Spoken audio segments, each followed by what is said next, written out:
48 साल बाद पहली बार वर्ल्ड कप में क्वालिफाई न कर पाने वाली टीम वेस्ट इंडीज़ ने मुस्तकबिल के बारे में सोच विचार शुरू कर दी। वेस्ट इंडीज़ ने इंडिया वेस्ट इंडीज़ सीरीज़ पे नजरें जमा ली। वेस्ट इंडीज़ के धुआंधार प्लेयर और क्रिकेट की दुनिया के हीरो लारा ने वेस्ट इंडीज़ टीम को ज्वाइन कर लिया। लारा बतौर performance mentor West Indies team में शामिल हुए हैं। देखते हैं लारा वेस्ट इंडीज़ टीम की परफॉर्मेंस को बेहतर बना पाएंगे या नहीं।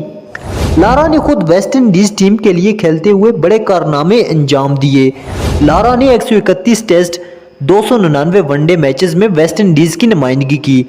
लारा ने टेस्ट में 11,953 रन बनाए, 34 सेंचुरियां और 48 निस्फ सेंचुरियां भी बनाई हैं। टेस्ट में सबसे ज्यादा 400 रन भी बनाए हैं लारा ने।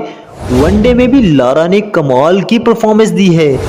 10,405 रन वनडे में बनाए हैं, जिनमें 19 सेंचुरियां और 63 निस्फ सेंचुरियां शामिल हैं। लेजेंड क्रिकेटर के लिए ये एक नया इम्तिहान होगा, क्योंकि वेस्ट इंडीज जिसे काली आंधी भी कहा जाता था, इस टीम की कारकर्दगी तो जैसे ही बिल्कुल ही खत्म हो चुकी है।